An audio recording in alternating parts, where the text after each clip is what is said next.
This episode of Author Stories is brought to you by the Writing Mastery Academy. Founded by Jessica Brody, author of the best-selling plotting guide, Save the Cat Writes a Novel. The Writing Mastery Academy features online, on-demand writing courses, including the official Save the Cat Writes a Novel companion course, novel fast drafting, crafting dynamic characters, and productivity hacks for writers, to name just a few, plus monthly live webinars on various writing topics. Go to jessicabrody.com/Hank to learn more and get your first month of unlimited access to all the content for just $6. That's right, just $6. jessicabrody.com/Hank.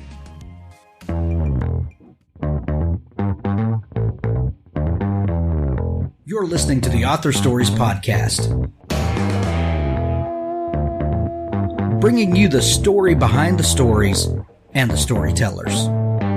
Margaret White, Terry Brooks, Sheena Kamal, Matthew Quick, JT Ellison, Walt D. Williams, Brad Ford, Corey Dr. O, Brandon Sanderson, Robin Mom, Ernest Klein, Jim Butcher, Charlene Harris. Visit hankgarner.com for archives of all the shows. Today's guest is... Well, thanks for joining me again for the Author Stories podcast, where I bring you the story behind the stories and the storytellers. Today, I'm super excited to have Mhairi McFarlane on the show. She has an amazing new book. It's called Just Last Night, and when we're recording this, it is release day for that book, and this is something that I know that you're going to absolutely fall in love with. This is a must-have in your to-be-read pile for this spring and going into summer. Welcome to the show, Mhairi. Thank you. Thank you for having me. I'm so excited to have you. Mhairi, we begin each show with the same question. And that question is, what is your first memory of wanting to be a writer or storyteller? Oh, wow. I think off the top of my head, this is the best I can do on the hoof.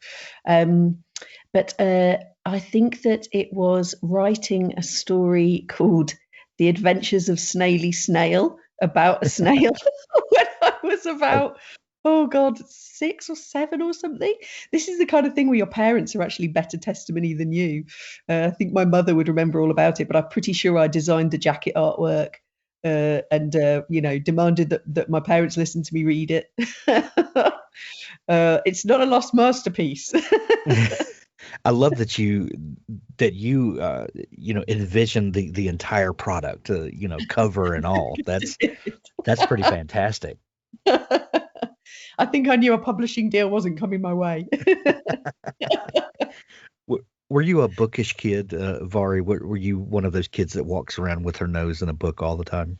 Yeah, I was. I mean, it's the cliche, isn't it? And a lot of children do that, and they don't go on to particularly want to write.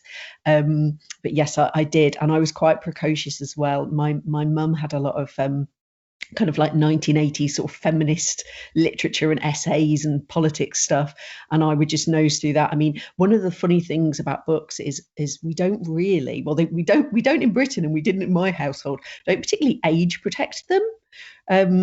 So I could just, obviously what I was and wasn't allowed to watch on TV was quite carefully monitored. But if I got into the parental study, I could get my hands on anything I liked. And I remember reading the book White Palace, which was made into a film with Susan Sarandon. I think it's about, and James Spader. It's about a younger man having an affair with an older woman who's a waitress, a diner waitress. And it was quite inappropriate. And I must have read that when I was about, I don't know, I was probably reading that when I was about 11 or something. So I got a lot of kind of, perhaps it wasn't all information I was meant to have, but I got a lot of ideas. And I remember at a really young age noting that the sentences I liked, which is quite interesting to look back. I now realise that my little half-formed brain was kind of working out, how's a writer done that? And, how brilliantly that's phrased and how brilliantly that creates the image in your head. All of which is making me sound like a very clever little child. I wasn't particularly. I liked the boy bands and ice cream and all the rest of it. But I did. I did read a lot, and I realise now that I think I was putting an awful lot in the bank for later that I didn't realise. So that's good. I love that. Yeah. Vari, one of the hallmarks of your writing is your clever wit. When you crack open one of your books, you know that you're going to have a great time with it, and not that it doesn't have that you don't tackle serious subject matter, but you allow us to have fun with it, and to you always look for moments of levity. Oh, Do that's you great. attribute your sense of humor to to any particular thing? Is it a family trait? Um That's where do you think your sense of a, humor comes from? that's a very good question. I can almost hear a sort of ghostly gallery of snarky laughter coming from my family with you asking that. Um, I suppose. I mean, it's a combination of things. I think it's a British terror of taking yourself too seriously, which Mhm. I'm sure will even be obvious in our conversation today. I think you're an awful lot better at charming sincerity, and in Britain, we really struggle with that. The minute we hear ourselves, we're almost immediately thinking, "Who do you think you are?" taking the piss. And I think that you can see that in my writing. I think that a lot of what you so kindly say is humorous. I think a lot of it is me sort of trying to look at everything from all angles and almost debunk myself while I'm writing things. And I think the other part of it is to do with authorial voice. I think my humour started to come through when I found my voice, and finding my voice was really a sort of I was forced to put pretension aside really and be prepared. I think it's quite revealing, and it's quite tough to write in a voice that just sounds like you. And I think a lot of writers starting out, novelists starting out, have that problem. And I originally started writing in quite a kind of po-faced, self-conscious, straight-jacketed, I am telling you an important story kind of way, and it didn't fit me at all. And it was only when I shed that and I started being prepared to have a laugh that I sounded more like me. So maybe that's it. Maybe the humor is also me desperately sort of trying to tear down the wall a bit between the author and the reader and just speak more directly and more honestly. And the voice that I do that in is quite humorous, if that makes any sense. Absolutely, absolutely. Vari, on your way to becoming a novelist, you took a path that a lot of novelists have taken, and I love talking to people that spent time in journalism, especially when those journalists go on to become novelists. What do you think that your time in journalism, what sorts of tools do you think that you picked up from journalism that help you today as a novelist? Oh, I think it was invaluable, because I think any job you do, it doesn't necessarily have to be writing, but any job you do is obviously it's life experience, and it's dealing with people, and it's collisions with lives you might not have other people's lives you might not have otherwise had. I think where journalism is particularly valuable is that you inevitably just meet such a range of people. I was a reporter before I was a feature writer, and if there was a house on fire or there was a court case or somebody, won an award for outstanding bravery, there I'd be being annoying with my notepad and pen. But it taught you loads of things, and it taught you to sort of win people's trust and to try and work out what makes them tick and to see an event from their point of view. And when you obviously when you quote people, you have quite a lot of artistic control. You don't write the dialogue, you get into trouble if you do that, but you get to select the quotes, set the Right. scene, the reader, all of that kind of thing. And I sort of say I didn't realize it at the time at all, but I look back at it now and I think it was kind of like, I don't know if the phrase is the same with you, but we call it riding a bike with stabilizers when you're little. Which when We call them training wheels, but yeah, training same. wheels, Yeah. that's it, thank you. So it was like riding a bike with training wheels for fiction, because obviously I was given a real life story to write up each time, and as I say, my subjects supplied the dialogue, and so on and so forth. But yeah, it was an incredible grounding for going on to actually make up stories, and also to get a sense, I suppose, of what feels real, because I have a theory that fiction writers have an awful lot in common with compulsive liars. And I think that there's sort of, I mean, it's funny enough, I mean, in journalism, you actually do have to have an eye for spotting. At the local level that I was at, anyway, you have to have an eye for spotting someone who is telling you a tall tale, because they could really waste your time, or in a worst case scenario, get you into trouble with the law. So yeah, it's just basically, without sounding too cheesy, if you're going to be a student of human nature and you're going to be a student of what stories are worth telling and how people respond to them, then yeah, I don't think you could really do better. And of course, David Simon, I'm not going to for a moment pretend my creations are on a par with The Wire, but what David Simon showed so brilliantly as well is that you get that almost kind of like geological slices through society, all the different ways that different things work. You've got your city hall, and you've got your tough projects, and you've got your different bits. And again, that's brilliant for a writer who might otherwise just sit in their nice little house in a nice suburb and not venture out and meet people. So yeah.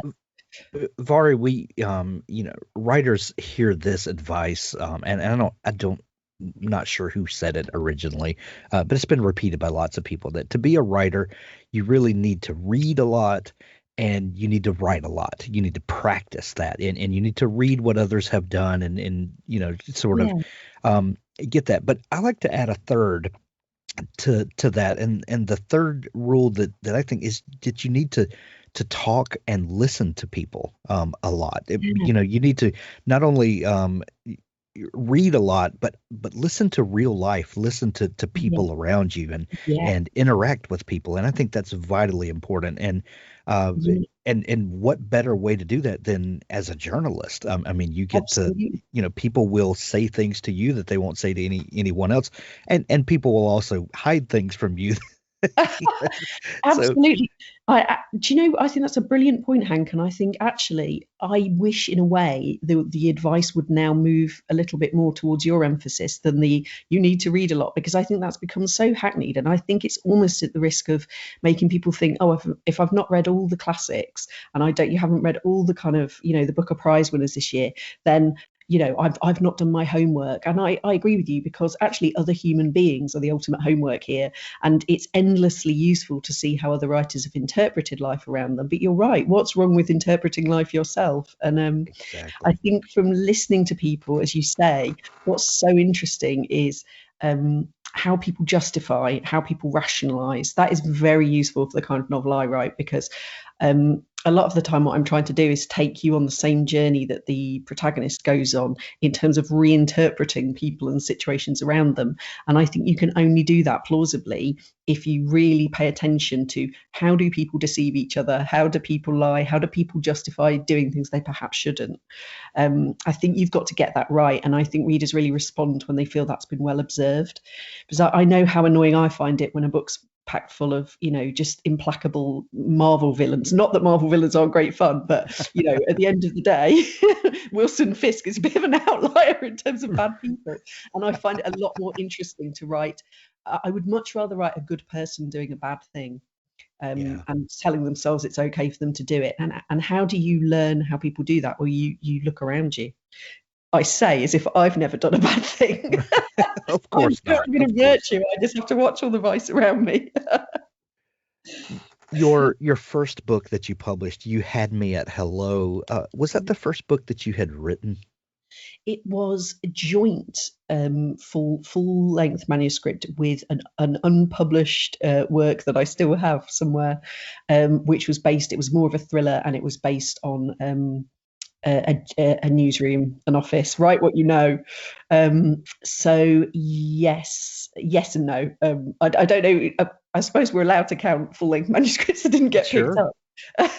So it was. I kind of tried out two genres at once, and I always feel, I don't know, it's a funny one, because whenever I get asked about it, and I admit it, I always feel like some interviewers have thought I'm a bit fake, like they've gone, ooh, that's interesting. So you were trying out two genres, so maybe you're just trying it on with the romantic comedy. But I think a lot of writers have to do that. I think that they don't naturally know what suits them immediately. And so I was trying out two different things, because I absolutely love watching. It came from watching a TV drama called State of Play, which was made into a film with Russell Crowe. Yes. Yeah, and always thought a newsroom was just, I think that we're underserved for newsroom dramas. And I always thought it would make an absolutely fantastic setting for a thriller. So I tried that out first. But I think to be perfectly honest, it was just less a natural fit for me than romantic comedy. But I still very much enjoyed writing it. Who knows? Might one day get it out of a drawer. But Authors, I have a fantastic new service to tell you about. It's called PubSite. PubSite is a service to help you build your very own website, your home on the web, where you can promote your work and give your fans a place to connect with you. PubSite is a website platform that allows every author, regardless of budget, to have a great-looking professional website. Developed by the book marketing professionals at FSB Associates, PubSite is the new easy-to-use DIY website builder developed specifically for books and authors. Whether you're an author of one book or 20, or a small publisher, PubSite allows you to build, design, and most importantly, update your website pain-free. No need to be dependent on a designer or webmaster to make a small but costly change to your website. Save the money and do it yourself. PubSite is the best platform for authors because it's a book-centric platform. PubSite was built just for authors and small publishers. Every design, feature, and layout is book-centric. They have customized designs for you to use. It's easy to build. No coding or HTML is necessary to create a stunning, professional-looking website with all the features you want. Get a custom domain name, yourname.com. It's simple to update. You can add all of your books, add a blog and a book tour, sell from any retailer, manage your email list and social media, and even do e-commerce. Build your website with a 14-day free trial, then pay just $19.99 per month, which includes hosting. And we offer packages starting at $499 to set up the website for you. Pub-site.com, the place to help authors find their home on the web. Well, that brings up a great point, and I didn't know that you had originally written a thriller as well as romantic comedy, but you know, people will look at that and like you said, people kind of raise an eyebrow at or are you just finding what's the most lucrative place in the market at the point? Not that there's anything wrong with writing to the market. There's but we as human beings, I don't read just one genre. I don't watch just one genre of movie. Yeah. I love romantic comedies. My wife and I will watch things and just have a great time, and then we'll watch a thriller and all sorts of things. We have very wide taste and we sample from those all the time. So why can't a writer do the same thing? I've never understood why people want to pigeonhole, and I understand the market and all of that stuff, but people have varied interest. Allow people to explore those. Absolutely. And the other thing that shouldn't be a dirty secret at all, but feels like it is, and I've spoken to other writers about this, is often the desire to write comes before the idea. You think, I want to write a novel, I want to be a novelist, I want to be an author, and then you set about finding the idea that's going to carry your interest and the reader's interest for 100,000 words. But for some reason, again, people feel ashamed. It's like, no, that's an impure way round to do it. You should have the idea first, and the idea should make you realize you want to write a novel. But it's not necessarily how it works. I don't think it's how it works for most people, to be honest. The same. I can reiterate that.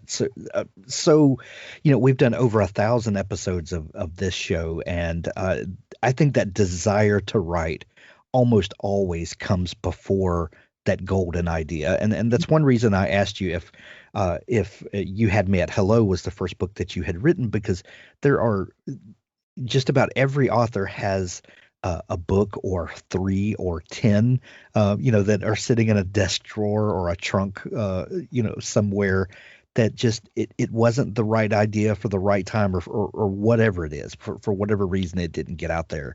But a writer writes, that's what you do. Yeah. And anyway, that was a side tangent. You Had Me at Hello. When the idea for that book came together, What normally comes to you first? Is it a character? Is it a plot device, idea, and then you start casting characters for that idea? What is that first kernel? Where the story begins, like for you? That's a very interesting question. And I think because of the beautifully clear way you've asked it, I think it's come to me that I think the most honest answer is the plot device, which I haven't, I've cast around for an answer to this before. And I think that's probably the most honest one, the plot device. So when I wrote You Had Me at Hello, the thing that came to me is that I had a particularly wonderful time at university. It was just, I made really good friends. I loved the city. I didn't think I'd take to it like a duck to water, because I'm not particularly good at change and new things. And I just absolutely loved it. And it's like this golden time in my memory. And one day, daydreaming, I thought, God, imagine if you met the love of your life at university. It didn't work out, for whatever reason, you didn't get together. And then you bumped into them again 10 years later. And imagine the intensity of that period in your life combined with being associated with that person. I almost anthropomorphized my university experience as a man. and so I went from that to, that was when then I started to build up around it. And so then I chose my heroine, who had to be share some of my vices, such as procrastination and a lack of assertiveness, and build it around. And the reason I went for I made her a court reporter in the story, because obviously I was conversant with what a court reporter did, because I did a bit of it when I was at the local paper. But I also had this very high-flown, pretentious idea, which just goes to show how many things fall by the wayside, because I don't think this would have ever occurred to anyone reading the book, that she can't come to decisions in her personal life, and she can't decide if it's right to go after this man again. And so I thought it would be nice if her job was this clever contrast where she's in a courtroom, other people make the decisions, and the verdict is guilty or not guilty, black or white. And it all seemed very clever conceptually at the outset. I don't think it's occurred to a single person who's read the book, which is perfectly fair enough. So so that's kind of how it happened. A hook of an idea, which I now realise the value of having a hook land on you on a bus journey like that. And then, the heroine, the characters around it that best serve that story. And then I sort of flesh out some of the detail. But I'm so envious if any authors have an answer for these things that goes, I just stare out of a rain spattered window, and then the whole idea for The Secret History came to me. Be like, you get, because it's never that easy for me.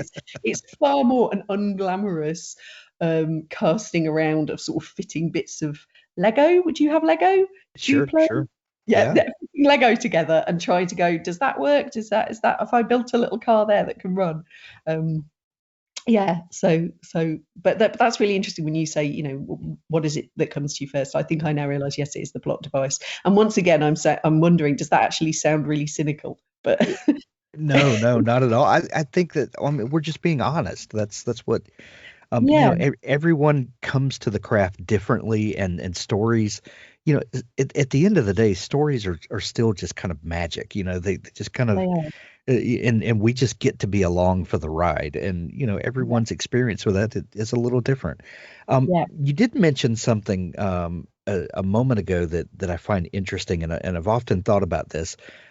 Your idea of what the story is and what the meaning of that story ultimately means to you, can be very different from the reader's experience with a story, and maybe they take away something completely different that you weren't even not that you weren't aware of, that's not the right phrase, but you didn't consider, or I don't know. What do you think about the way that a reader's experience with a story can be very different from the writer's experience, and does it ever frustrate you? As the creator of the thing, do you ever feel like, no, you can't, you can't experience that story this way? This is what I intended. Not it doesn't frustrate me at all. It delights me. I think that when somebody sees something, finds something that you perhaps didn't consciously put there, or weren't aware that you were working towards. I mean, it seems quite obvious, but with my book just last night, I got tagged in a review a few weeks ago on Twitter, and somebody had said, well, it's two love stories. It's the love story to the lost friend, and it's the later romance in the book. And I thought, God, I never framed it that explicitly in my head as I was writing it, but that's a beautiful summary. That's exactly what it is. It's two love stories, and I hadn't really realised that. So yeah, it's I think it's just a wonderful thing, and it's surely part of the reason that you want to tell stories, and that you're, first of all, you're trying to communicate, and hopefully you manage that. But if people find even more in what you've created, then all to the good. And perhaps Stephen King's got a phrase, the boys in the basement, for your subconscious. Maybe your subconscious is toiling away, putting all kinds of things in there that you're unaware of, which is another lovely thought. Well, it's a lovely thought as long as you're not revealing anything terrible about yourself. Exactly. Vari, after publishing your first book and then following that up with a second and a third, and I believe is Just Last Night your fifth published novel? Just Last Night is my seventh. I had to really think about that, Hank. That's at some point along the journey. When did you realize that you had established a voice? And when in looking at information about your books and how people have received your books, people fall in love with you and your voice, and I've seen that over and over and over again on the internet. Is that the people talk about a Mhairi McFarlane book, and a new one's coming out, so I'm automatically going to buy it. I don't care what the book is about. It's a Mhairi McFarlane book, so I have to have it. It's a wet dream. Yeah, I know, it's crazy. But when did you start realizing that you had found your niche and that your voice was strong enough that people would latch onto it the way that they do? Oh, well, that is an amazing question. Partly because I think the answer is you're never really sure. You're certainly never complacent. And I'm probably like a lot of authors. I permanently think I'm on the verge of my first disaster all the time. My friends and my partner are so bored of hearing it now. I'm like, this one's gonna bomb. This one's awful. They're like, you always say this. So I'm never complacent. A more kind of detailed, honest answer is I had the classic second novel terror. I just, from the incredible roller coaster high of, oh my God, I've got published. Oh my God, it's sold a few. Oh my God, people seem to like it. I suddenly came crashing back down to the reality of it. And now you're writing your second one on a commercial schedule. So you haven't got your years of tinkering around. And I just became immediately convinced who they liked were Ben and Rachel, who they liked were my characters. They'll absolutely hate it the minute I'm writing different characters. This is all over. So my second one came out, and some friends got their hands on some early copies, friends and family, and the kind of people who, I know them well enough, they'll stop me in the street and say what they thought of it, but I'm not close enough to them that they'd feel the need to lie, I don't think. And a few of them were like, I hope I'm not offending you. I like it more than the first one. And I was like, whoa, and very far from offending me, this started to blow me away. I was like, hang on a second here, they like this one more. I was genuinely astonished. I didn't think that I just had not considered that possibility. And as I carried on, each time I would have the terror, but I started to realize, oh no, what they like is your voice.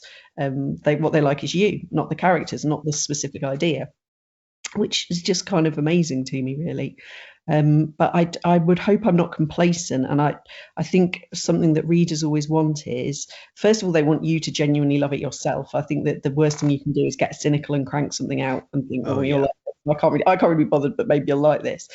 And second of all, I really try and push myself with each of the books.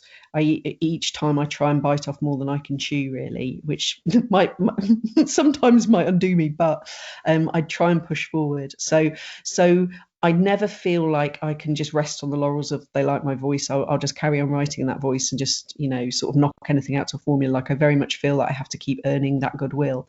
But it's a wonderful thing to feel I have it. And my fifth, would it be my fifth novel? Don't You Forget About Me. Yes, I think it was my fifth. It was after a particularly tough year, 2016. tough privately, tough publicly. Do you remember, there's the year of Brexit and the year of your president, your last one, not this one. Oh yeah.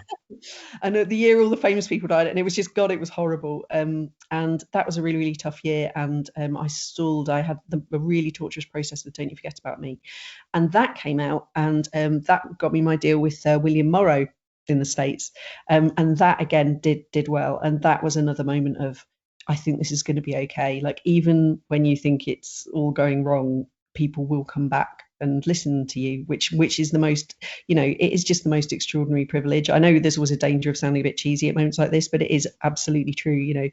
It's just astonishing that people want to read my books. So that's all. But yeah, as self-aware as I can be about it all, I suppose. Well, and realizing that.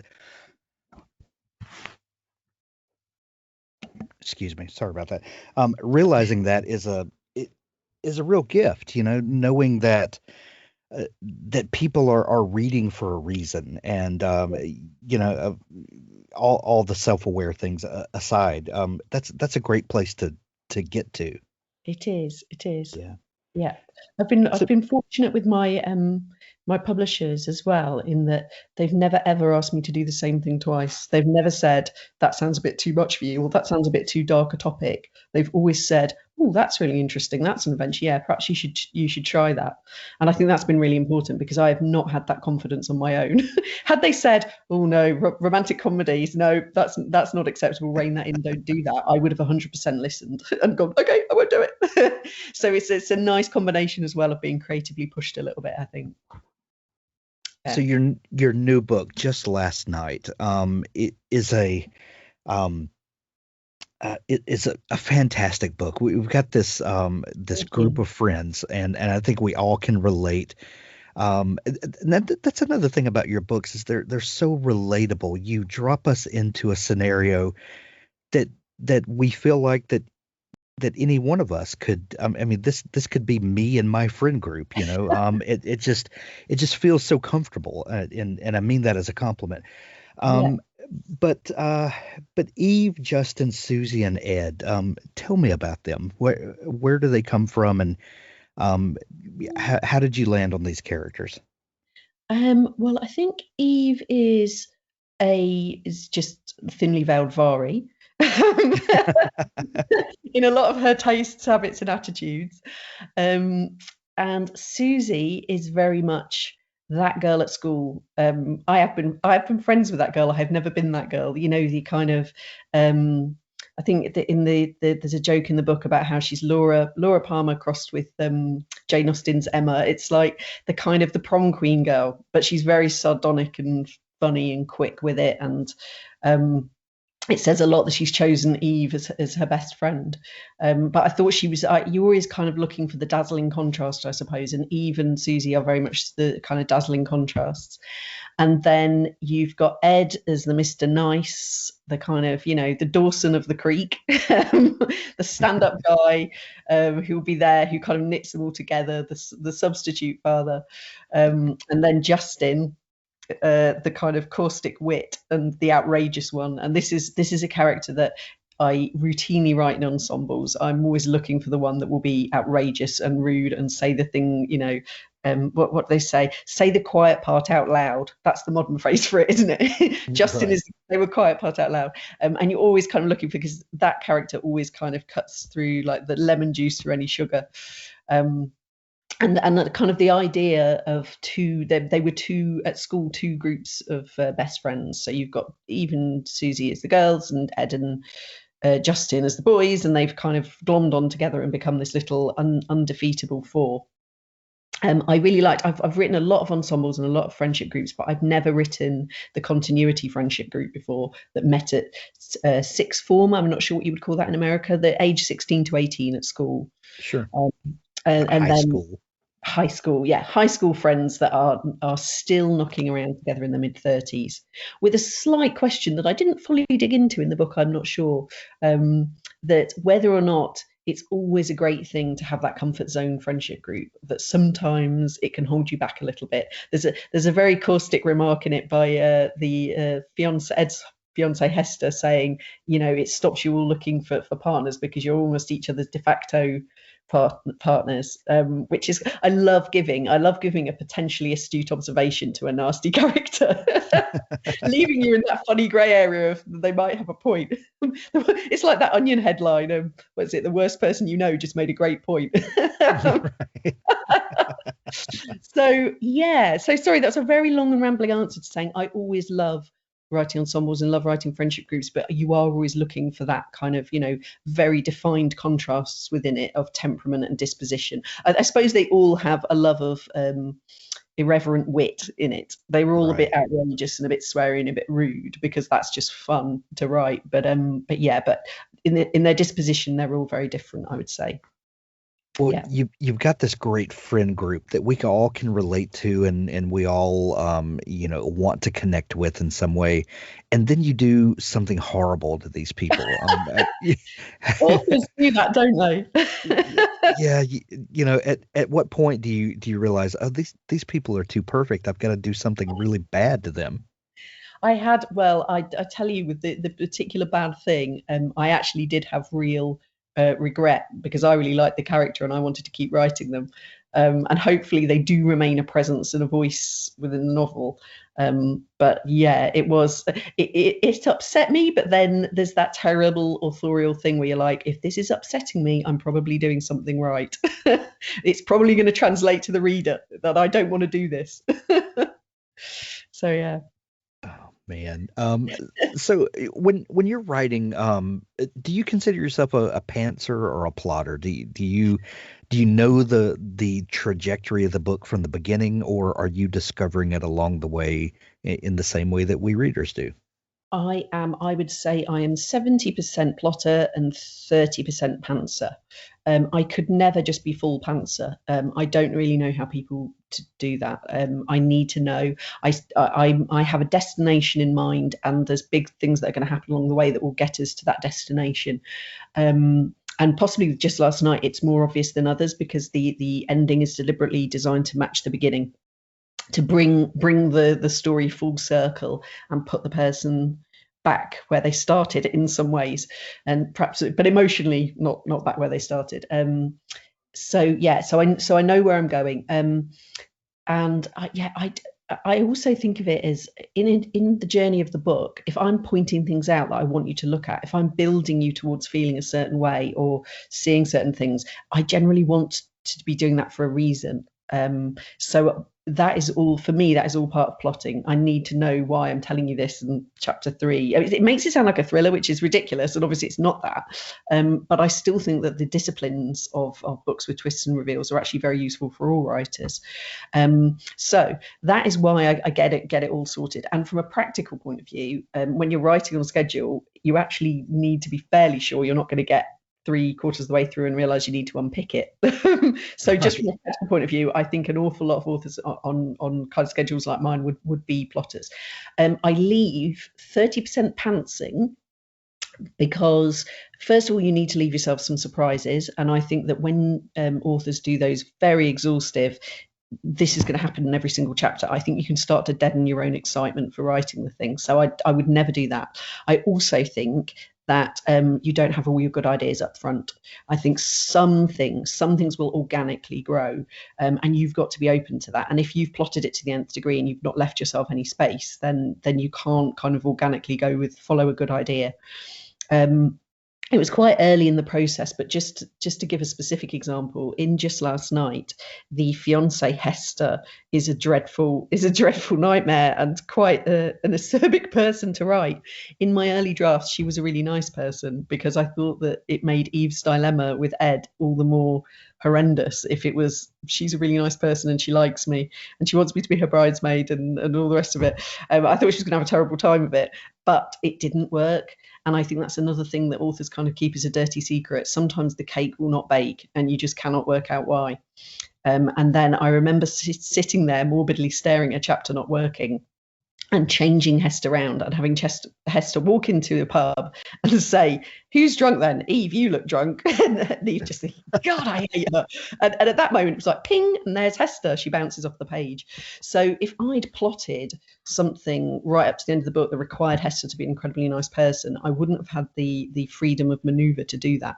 So I would say, yeah, give yourself I mean, God, I'm not giving advice to other people. Whatever works for anybody else is what's right for them. But for me, what works is to have a sort of structural safety net and have the shape of the thing and have the big reveals and the big moments sorted out, and then give myself some creative space within that.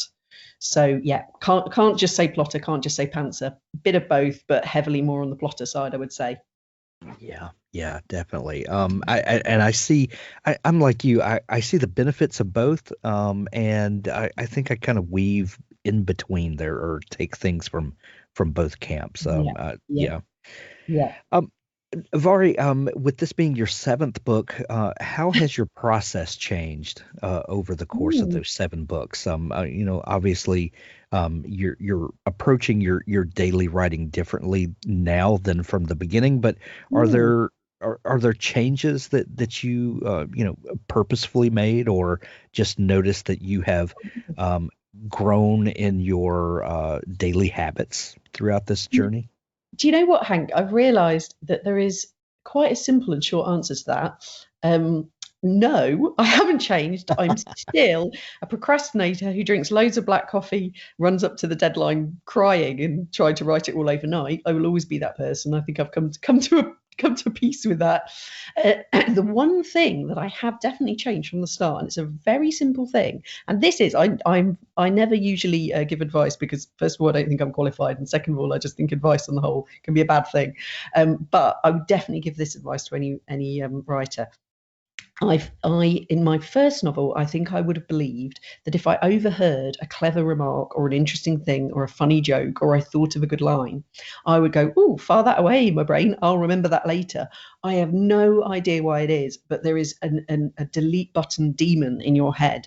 And if you think, "I will go home, I will remember that," you never, ever do. For some reason, you can remember a bad dad joke that your dad made 10 years ago. But if you think of a clever line from your book, I promise you in 48 hours, you'll be scrabbling around going, "Oh God, I think it was something to do with a cat. I can't remember." So what I always have now is, as soon as I finish one book, I open a Word file and I start a notes and jokes file for the next one. And I just find it so useful, because it's not just, like, I would say a good third of it never ends up in the finished thing anyway, but it reminds you of a thought you had, or a character beat, or a voice of a character. And when you go back to it, like your own little personal Pinterest board, it's really, really useful. But now I would literally get up in the middle of the night if I thought of a line good enough to warrant it, and write it into that file, knowing full well I would have forgotten it by the time I wake up. Yeah. Oh, that's amazing. I'm just making myself sound really unprofessional, Hank. I'm trying to be honest. No, I think pulling back the curtain like this is important. Absolutely. Yeah. Just Last Night is available everywhere today. How do you celebrate a book launch? Oh, well, that's a very interesting question.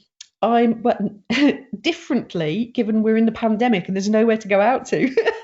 I think you're a bit more opened up at the moment, aren't you? But it's in Britain. We're easing open.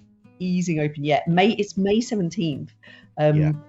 For here, for kind of indoors bars and restaurants, and we've just had a very rainy bank holiday weekend where you could only sit outdoors, and so with all the rain there really wasn't any point. So normally I would use it as an excuse to go out for a nice meal or have some champagne, but I've got to be honest, in lockdown it's all a bit on pause. Sorry, what an unglamorous answer. That's the truth, though. Well, we'll celebrate with you. How about that? Oh, thank you. When you're hearing this, there's going to be links in the show notes of this episode where you can go out and grab Just Last Night. I know you're going to love this novel. This is a must purchase. Vari, if people are just learning about you and want to dig into all the great stuff that you do, is there a place where they can find you online? That's amazing. The most useful thing I would have thought to, if you're going to look me up, would be, apart from Amazon, which is very obvious, I know, sorry, Amazon, but Twitter, where my handle is my name, which is spelled Mhairi, and then MCF. Mhairi McF. Because I'm generally available, and there's links to all my books on there, and yeah. So social media, the terrible time suck for all authors. We'll put links to those places as well. Mhairi, thank you so much for taking time to come on the show, and congratulations on the book launch today. Thank you for your brilliant and incisive questions. I've really enjoyed answering them. Authors, if you're looking for a partner to help ensure that your book is the best it can possibly be, look no further than Pico's House. Crystal and her staff make a conscious effort to be critical yet courteous. They also strive to make the business side of things run smoothly so that you can rest easy knowing that your manuscript is in capable hands. Whether you need beta reading, developmental editing, a manuscript critique, line editing, copy editing, or proofreading, Pico's House is the one-stop shop for you. Check them out today at picoshouse.com to get started.